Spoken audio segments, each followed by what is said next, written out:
जितने भी यहाँ कार्य सेवक हैं वो हाथ उठाओ पहले। तो हमारी एक मदद करोगे कल? पूछो क्या? जोर से बोलो।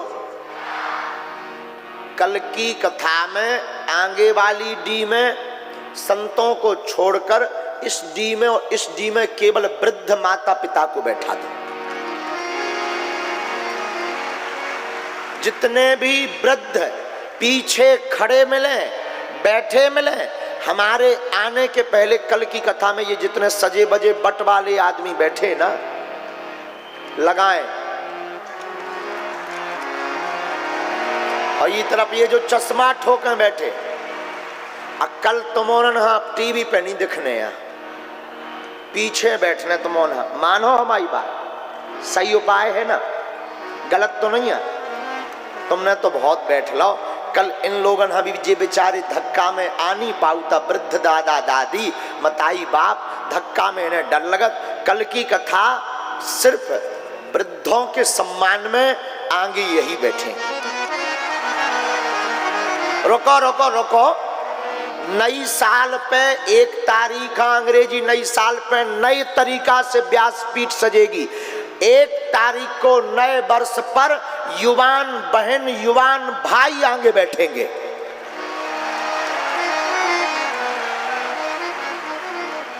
अब तुम अपने हिसाब से मत मानना कि तुम जवान हो, आधार कार्ड के हिसाब से माना जाएगा। हाँ कि तुम कहो गुरुजी हम तो 55 के जरूर हैं, पर बचपन है। हम रेलगाड़ी में कैसे गाली खा चुके। रेलगाड़ी में एक माताजी हमारी सीट पे बैठी थी, हमारे जो साथ में, उन्होंने कहा माताजी उठ जाओ। बोले मैं तुम्हें माताजी दिख रहा हूँ? हम कहा माताजी मत बोलो, आंटी बोलो। हमने कहा आंटी जी उठ जाओ, मैं तुझे आंटी दिखाई देती हूँ। हम की अब का कह देखिए, न माताजी में मान रही न आंटी में। हमका भाभी कहो। हमने कहा माताजी क्यों ना कहें? बोले बा आज तुम माताजी कहोगे, कल हमारी संपत्ति पर हिस्सा मांगोगी। वो डॉक्टर थी पहले। हम कहाँ की बात है? कहाँ से आ रहे थे? सीकर से। हाँ राजस्थान सीकर से आ रहे थे। हे भगवान, प्राण ही खा ला वो भगवती ने, प्राण खा ला। माताजी मत बोलो, मैं तुम्हें आंटी दिखाई दे रही हूँ। और सही में सफेद बाल थे, हमने देखे थे। रात भलाइयाँ थी, लेकिन हमने जब उन्होंने कही मैं आंटी दिखाई दे, मैंने और गौर से देखो कि सफेद बाल हैं का। तो इतने थे कि जौन जी वाले बाल है ना, जी जी जी जी जी वाले, ये कैमरा कर, जी वाले जी सफेद थे। हमने कहा अब आफत हो गई, क्या बोले? हमने पे पिता पे कहा कि इन पे बहन जी बोलो। तो पता है वो क्या बोली? बोली ऐसा भाई मुझे चाहिए ही नहीं। हम कि अब प्रताप तुम कुछ मत बोलो। तो कल वृद्ध माता पिता, वृद्धों को, हमारे जो बुजुर्ग हैं उनको आगे बैठाएंगे, ठीक है ना? उपाय कैसा बताओ ना? अरे जरा सहयोग कर दिया कर। और परसों अंग्रेजी नई साल में नए तरीके से व्यासपीठ सजेगी। आगे सब युवान विराजमान होंगे, सब युवान। बढ़िया होगा ना? ठीक रहेगा ना? हाँ तो भैया हम हाथ जोड़कर निवेदन कर रहे हैं, बहुत विनम्र। आप हमारे हो, जितने लोग यहाँ विराजमान हैं या घर पर बैठकर कथा सुन रहे, सच बतावे, ये जितनी भी कथा हम तुम्हें रोज रोज सुना रहे ना तो हमारा ऐसा स्वार्थ है, हमारा एक ही स्वार्थ है कि तुम किसी कथा के बहाने तो सही भगवान के हो जाओ।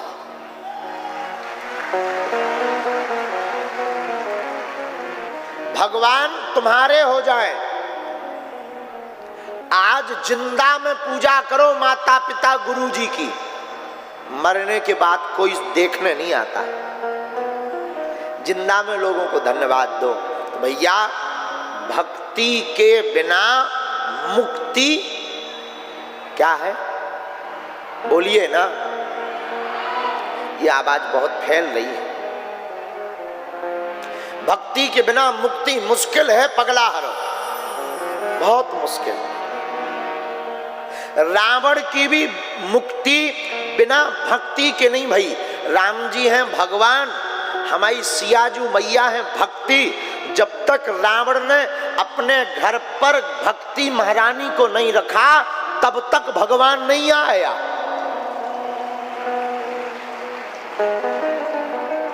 और आप भी सुन लो, जब तक आप मन मंदिर में भक्ति को नहीं जगाओगे तब तक तुम्हारी जिंदगी में भगवान नहीं आएंगे। विवाह जब हो गया राम जी का, जब वापस आई मैया जानकी जी तो 3 दिन तक पानी नहीं पिया जानकी माँ ने, न भोजन किया। तो कौशल्या माँ ने पूछा भी, पर माँ जानकी जी ने कुछ नहीं कहा। माँ को लगा कि नई नई घर में आई है इसलिए थोड़ा झिझक रही होंगी। दूसरे दिन महाराज दशरथ को बताया कि बहू ने 3 दिन से पानी नहीं पिया है। तो राजा दशरथ ने कहा, बिटिया तुम हमारी बेटी जैसी हो, बताओ क्या बात है, तुमने पानी क्यों नहीं पिया। तो जानकी मां हाथ जोड़कर कहती हैं, पिताजी इस घर में दोष लगा है। किसका?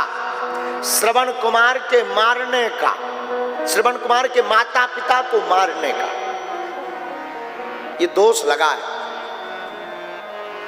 दशरथ जी बोले, इस दोष का निपटारा कैसे होगा बेटी?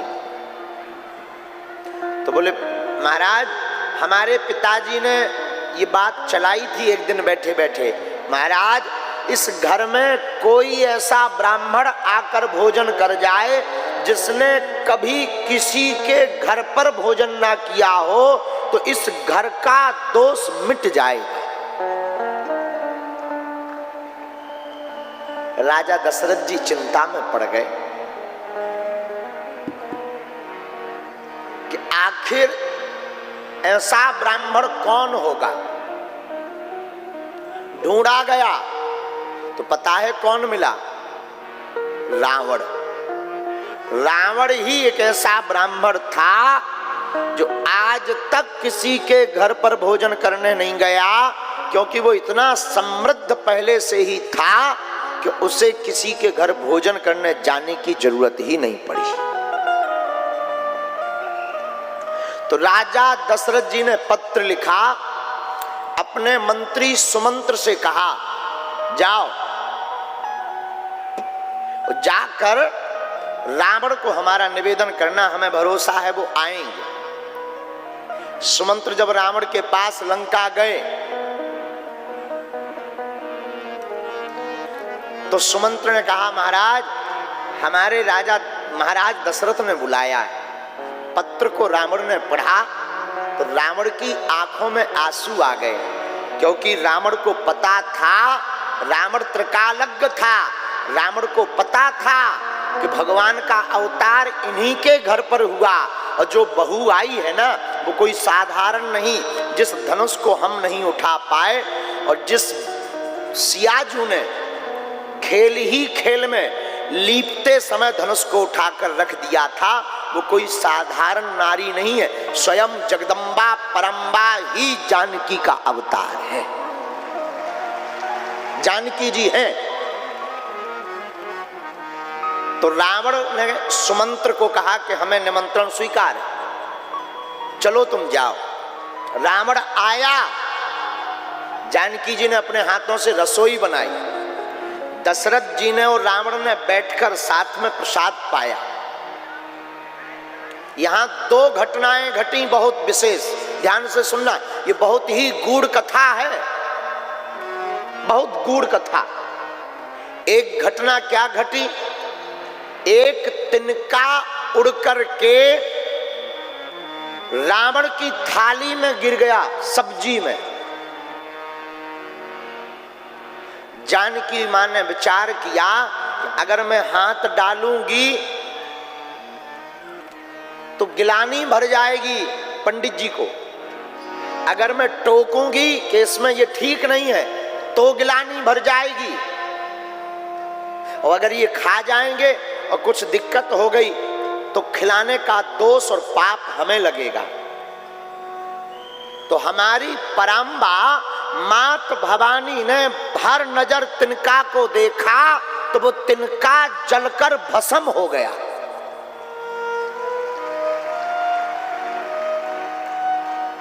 ये बात रावण ने भी देखी, दशरथ जी ने भी देखी। बाद में जब रावण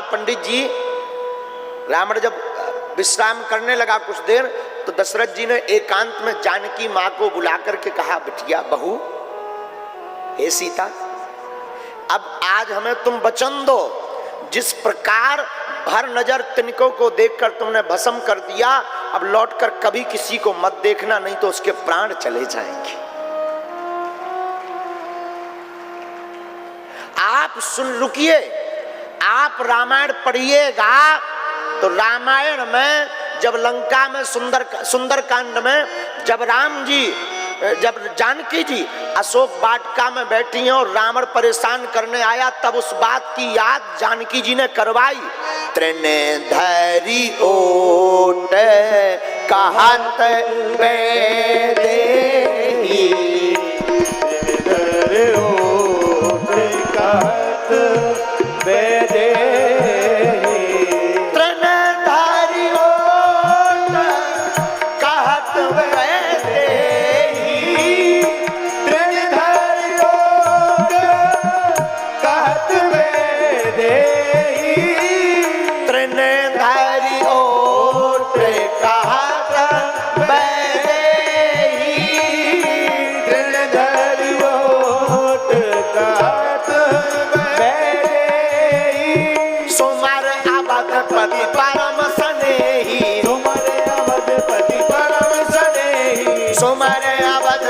परम स्नेही,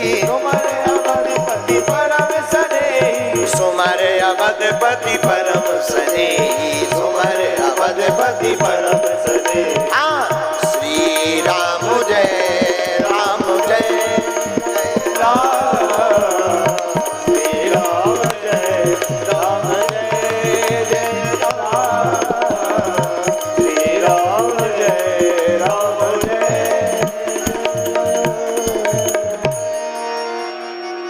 रावण को वो तिनका दिखाकर मां कहती, रावण खबरदार, तुझे ध्यान है मैं वही जानकी जी हूं। तिनका रखकर रावण को याद कराया, खबरदार अगर नजदीक आया और हमने अगर भर नजर देख दिया तो जैसे तिनका भस्म हो गया था वैसे तू भी भस्म हो जाएगा। रुकिएगा। दशरथ जी ने वर मांगा, मां जानकी जी ने दिया। अब रावण के जाने की बारी जब आई अयोध्या से, तो जानकी मां ने कहा, पंडित जी कुछ दक्षिणा मांगिए। रावण हंसकर बोला, हमारे पास कौन सी दक्षिणा की कमी है ये बताओ, सब कुछ है, हमें कुछ नहीं चाहिए। जानकी मां ने बार बार कहा। तब रावण ने मां के चरणों की तरफ देखकर हाथ जोड़कर कहा, मां हमारे पास सब कुछ है, बस अब हमें मुक्ति मिले ऐसा आशीर्वाद दीजिए। तो जानकी मां ने ऊपर की तरफ इशारा किया। राम जी ऊपर खड़े थे सीढ़ियों पर, उनसे कहो। रावण ने सरकार की तरफ हाथ जोड़कर कहा, प्रभु हम पहचान गए, आप जगतपति अवतार लेकर आए हो और हमें मुक्ति दीजिए।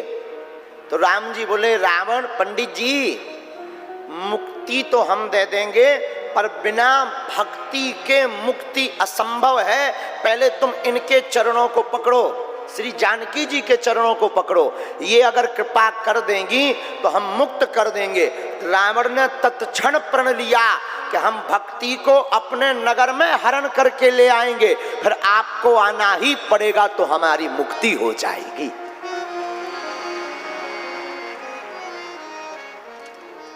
सूत्र क्लियर हो गया ना? क्या सूत्र क्या था? क्या था आज का? भक्ति के बिना मुक्ति असंभव है। इसीलिए रावण ने जानकी जी का हरण किया, क्योंकि जानकी जी हैं भक्ति, राम जी हैं भगवान, और रावण का बेड़ा पार हो गया।